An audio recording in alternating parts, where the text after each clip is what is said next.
असं म्हणतात की स्वतःचं घर गळत असताना दुसऱ्याच्या घरावरती ताडपत्री घालण्याचा विचार माणसानं करू नये.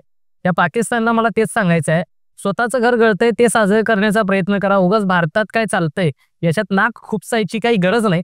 आता पाकिस्तानच राहतोय की नाही हा मोठा प्रश्न पडलेला आहे. कारण ज्या पद्धतीने गेल्या काही काळामध्ये बलुचिस्तानची लोक अग्रेसर झालेली आहेत. आता तुम्हाला प्रश्न पडेल, बलुचिस्तान काय देश नाहीये? पाकिस्तानचाच एक मोठा भाग आहे ज्याला बलुचिस्तान म्हटलं जातं. जवळपास अर्धा पाकिस्तान म्हणजे एक बलुचिस्तान आहे असं म्हटलं तरी काही चुकीचं ठरणार नाही. आणि हाच बलुचिस्तान गेले अनेक वर्ष झालं आम्हाला स्वतंत्र करा, आम्हाला वेगळा देश करा अशी मागणी करताना दिसतोय. हा बलुचिस्तान एकेकाळी स्वतंत्र देश सुद्धा होता. पाकिस्ताननं त्यांना दाबून, मुंड्या आवळून, त्यांच्यावरती कारवाई करून त्यांना स्वतःमध्ये सामील करून घेतलेला आहे. नेमका इतिहास काय? आणि बलुचिस्तान आता खुश होतंय, नाचताना दिसतंय आणि पाकिस्तानला हरवल्याबद्दल, पाकिस्तानवरती ऑपरेशन सिंदूर केल्याबद्दल अत्यंत आनंदोत्सव साजरा करते. मग पाकिस्तानमध्येच असा आनंदोत्सव साजरा करणाऱ्या या बलुचिस्तानचा नेमका इतिहास काय हा समजून घेण्याचा प्रयत्न करूयात. नमस्कार, मी अक्षय तुम्हा सगळ्यांचं स्वागत करतोय आपल्या लाडक्या शब्दवेडे चॅनलवरती. मंडळी, पाकिस्तानची रचना जर तुम्ही बघितली असेल तर पाकिस्तानमध्ये असं म्हटलं जातं की एक पंजाब प्रांत आहे. भारतात सुद्धा पंजाब आहे, अगदी तसाच एक मोठा पंजाब प्रांत हा पाकिस्तानमध्ये आहे. आणि त्याचबरोबर दुसऱ्या बाजूला जर बघितलं तर बलुचिस्तान हा एक मोठा प्रांत पाकिस्तानमध्ये आहे. या पाकिस्तानमधला बलुचिस्तान जो आहे तिथं फार मोठ्या प्रमाणात शेती वगैरे होत नाही. मात्र पंजाबमध्ये चांगली शेती होते, उत्तम दर्जाची शेती होते. तिथं राहणाऱ्या लोकांना थोडंसं उच्चवर्णीय वगैरे आपल्या भाषेत सांगायचं झालं तर समजलं जातं. आणि बलुचिस्तानमध्ये जी लोक आहे ती अगदी शेती वगैरे फार मोठ्या प्रमाणात नसल्यामुळे थोडंसं मागासलेलं हा बलुचिस्तान आहे. आणि मग इथं लोकांना कायम हिनवलं जातं. बलुची लोक जेव्हा ह्या पंजाबमध्ये येतात, अर्थात पाकिस्तान, अर्थात ते पंजाबलाच पाकिस्तान एक प्रकारे घोषित केलं जाते. जेव्हा बलुची लोक इकडे येतात त्यावेळेला त्यांना हिनवणं, खालच्या दर्जाचं मानणं, खालच्या जातीचं मानणं, अशा पद्धतीची भूमिका तिथे केली जाते. वांशिक भेद मोठ्या प्रमाणात या बलुचींसोबत तिथे केलं जातं. आणि त्याचबरोबर या बलुचिस्तानमध्ये असणारी काय आहे तर तिथं शेती नाही, मात्र तिथं खनिज संपत्ती मोठ्या प्रमाणात आहे. मात्र ही सगळी खनिज संपत्ती वेळोवेळी हे पाकिस्तान तिथून काढून घेणं, लुटण्याचं काम मोठ्या प्रमाणात करत असतं. सांस्कृतिक जी तिथली जडणघडण आहे ती सगळी नष्ट करण्याचं काम हे पाकिस्तान सातत्याने तिथे करत असतं. वांशिक भेद त्या सगळ्या बलुचींमध्ये निर्माण करण्याचं काम तिथे केलं असतं. आणि म्हणून वेळोवेळी अनेक वेळा वर्षानुवर्ष बलुची लोक ही त्या पाकिस्तानच्या विरोधात शस्त्र हातात घेऊन उभी आहेत. मोठ्या दहशतवादी संघटनांच्या पद्धतीच्या उठाव करणाऱ्या संघटना आज बलुचिस्तानमध्ये निर्माण झालेले आहेत. बलुची अख्खेच्या अख्खे पाकिस्तानी सैन्याच्या विरोधात कित्येक वेळा उभे राहिलेले आहेत. दोन्ही देशांमध्ये, अर्थात दोन्ही भागांमध्ये, बलुचिस्तानच्या भागामध्ये आणि पाकिस्तानच्या सैन्यामध्ये सातत्यानं अनेक वेळेला चकमकी सुद्धा झालेल्या आहेत. आणि जेव्हा जेव्हा हे बलुची उठाव करण्याचा प्रयत्न करतात तेव्हा तेव्हा ते पाकिस्तान त्यांना दहशतवादी म्हणून मारण्याचं काम करत असतं. असा हा बलुचिस्तान आहे. मग हे बलुचिस्तानच्या लोकांना इतकं पाकिस्तानचं वैर का आहे असा जर तुम्हाला प्रश्न पडला असेल तर त्याचं उत्तरच आहे, देश स्वतंत्र होण्याआधी, अर्थात भारत पाकिस्तान 1947 स्वतंत्र झाले हे आपल्याला माहिती असेल.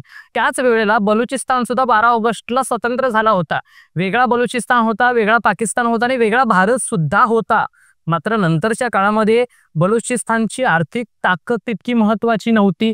जागतिक पातळीवर अनेक देशांशी संवाद करण्यासाठी, संपर्क करण्यासाठी, व्यवसाय करण्यासाठी, संबंध जोडून ठेवण्यासाठी त्यांची तितकी कॅपॅबिलिटी नाही असं जागतिक बाजारपेठांमधून, जागतिक राष्ट्रांमधून वेगवेगळ्या सांगितलं जात होतं. आणि त्यामुळे बलुचिस्तान काही अंशी आर्थिकदृष्ट्या कमजोर पडत होता असं म्हटलं जात होतं. मग 1947 नंतर साधारणपणे 227 दिवस हा बलुचिस्तान स्वतंत्र राहिला. मात्र त्यानंतर पाकिस्ताननं कुरघोड्या करून, बलुचिस्तानकडं योग्य स्वतःला सांभाळण्याची ताकद नाही असं सांगून, अनेक कारणं सांगून त्या बलुचिस्तानवरती एक प्रकारे आक्रमण केलं आणि त्यांच्या मुसक्या दाबून स्वतःच्या ताब्यात घेतलं असं म्हणायला काही अडचण नाही. आणि या बलुचिस्तानवरती जबरदस्ती ताबा हा पाकिस्ताननं मिळवलेला आहे. जसं काश्मीरवरती ते जबरदस्ती आपला हक्क सांगण्याचा प्रयत्न करतायत तसं त्यांनी त्या बलुचिस्तानवरती स्वतःचा हक्क सांगितला आणि स्वतःच्या ताब्यात घेण्याचं काम या पाकिस्ताननं केलं. तेव्हापासूनच किंवा त्याच्या आधीपासूनच तुमचं घर जर कोणीतरी एखाद्या दहशतवाद्यानं, जसे की भारतावरती इंग्रजांनी आक्रमण केलं, इंग्रज संपूर्ण जवळपास 150 वर्ष आपल्या देशावरती राज्य करत राहिले, अगदी त्यावेळेला आपण गुलामीतच होतो.